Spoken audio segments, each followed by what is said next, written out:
Bonsoir à toutes et à tous. Célébration ce mardi 3 décembre 2019 du 30e anniversaire du décès de l'ancien chef de l'État béninois, Sourou Migan Apiti. Après le dépôt de GEP sur sa tombe, le leader du PRD, Maître Adrien Oumbedi, des membres du gouvernement et la famille Apiti se sont rendus à l'église Notre-Dame de Porte-Novo. Objectif, prendre part à la messe initiée en mémoire de l'illustre personnalité. On fait le point avec Chamdine Badao. C'est pas le dépôt de GEP sur la tombe de feu Sourou Migan Apiti que la célébration du 30e anniversaire du décès de l'ancien président du Bénin a démarré. Et c'est l'ancien président de l'Assemblée nationale, numéro 1 du Parti du Renouveau démocratique, Maître Adrien Oumbedi, et le fils du défunt, Jean-Claude Apiti, qui ont eu ce privilège.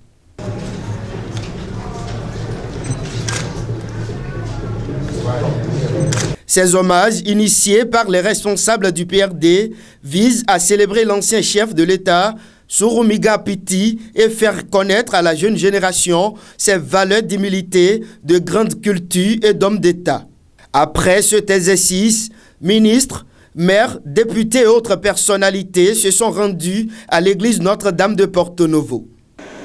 Permettez-moi d'exprimer toute la joie qui nous habite en ce jour, où, à l'initiative conjointe du Parti du Renouveau démocratique et de notre famille, la présente célébration eucharistique sera faite en mémoire de feu notre père Joseph Marcelin Sourou Migan Apiti,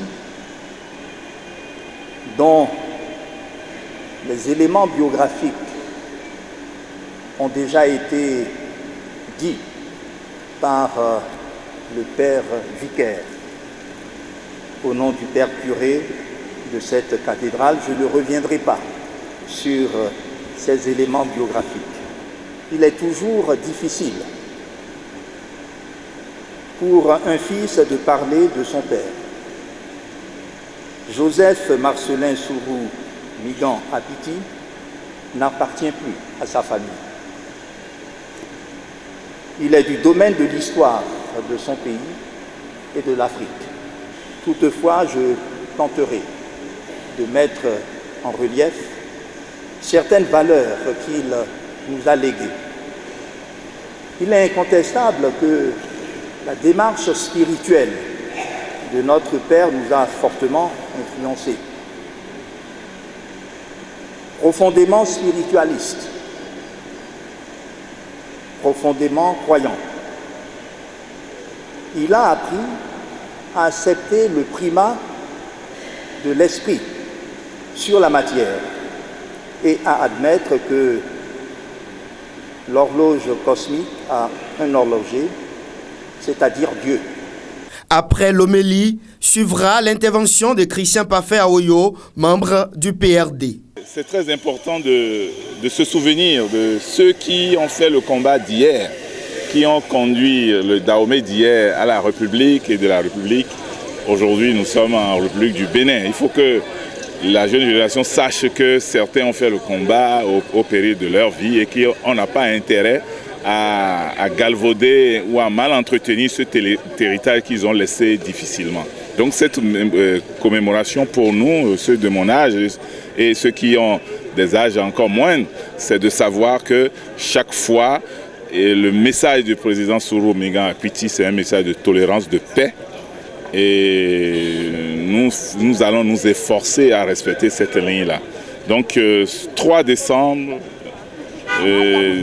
1989, 3 décembre 2019, ça fait 30 ans qu'il nous a quittés. Alors qu'il rentrait pour la conférence nationale, il n'a pas vécu du tout la période du renouveau démocratique de notre pays, mais il avait tout écrit déjà à travers les 3 ouvrages qu'il nous a laissés. Pour peu que la jeune génération lise, on comprendra que les combats se renouvellent et la construction de la nation est perpétuelle.